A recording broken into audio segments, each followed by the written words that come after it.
আগামীকাল 12ই মার্চ পুরো সারা বাংলাদেশের মানুষ, পুরো বিশ্ববাসী অপেক্ষা করে আছে নতুন সংসদ অধিবেশনের জন্য। হাজারো মানুষের রক্তের উপর দিয়ে জুলাই গণ অভ্যুত্থানের মধ্য দিয়ে এই নির্বাচন, গণভোট এবং এই নতুন সরকার এবং নতুন সংসদ গঠিত হয়েছে। ফলে আমাদের প্রত্যাশা থাকবে, শুধু প্রত্যাশা নয়, আমাদের দাবি, এবং আমরা অবশ্যই সেটা আদায় করে ছাড়বো। সেটা হচ্ছে সংস্কারের দাবি, সংবিধান সংস্কার পরিষদের দাবি, উচ্চ কক্ষের দাবি এবং নতুন বাংলাদেশের দাবি। আগামী দিন থেকে শুরু হবে সেই সংবিধান সংস্কার পরিষদের যাত্রা। আমরা আশা করছি সরকার দল শপথ নিতে সম্মত হবে এবং যে পুরনো রাষ্ট্রপতি, সেই রাষ্ট্রপতিকে সরিয়ে নতুন রাষ্ট্রপতি নির্বাচনের আয়োজন শুরু করা হবে, উদ্যোগ গ্রহণ করা হবে। যদি এর কোনো ব্যত্যয় ঘটে, আপনারা সবই দেখছেন, সবই বুঝেন, সবই জানেন, তারা এর জন্য দায়ী।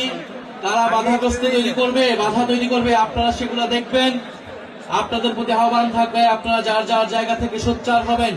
এটা কোনো দল বা মতের বিষয় নয়, সংস্কার সকলের জন্যই প্রযোজ্য। আপনারা সবাই হ্যাঁ ভোটের পক্ষে ভোট দিয়েছেন না? আমরা এবারে গণভোটে কিসের পক্ষে ভোট দিয়েছি? আমরা হ্যাঁর পক্ষে ভোট দিয়েছি, দল মত নির্বিশেষে।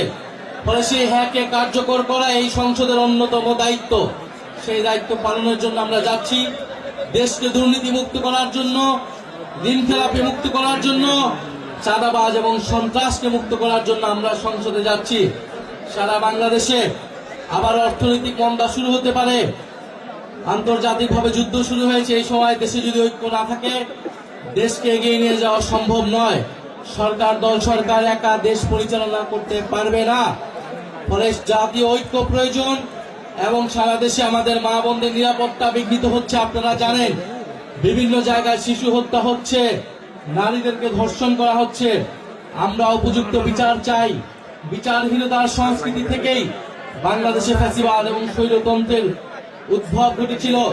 আমরা চাই এবার বাংলাদেশে বিচার নিশ্চিত করা হবে।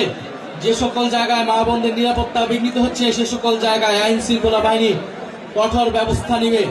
আমরা আশা করব আগামীকাল থেকে সংসদ কার্যকর হবে, বিরোধী দলকে কথা বলতে দেওয়া হবে। যে সকল কমিটমেন্ট গণভোটে করা হয়েছে, নির্বাচন আগে করা হয়েছে, সে সকল কমিটমেন্ট জাতীয় সংসদে সরকার দল, বিরোধী দল সবাই মিলে পালন করবে। আমরা সেই আশা ব্যক্ত করছি।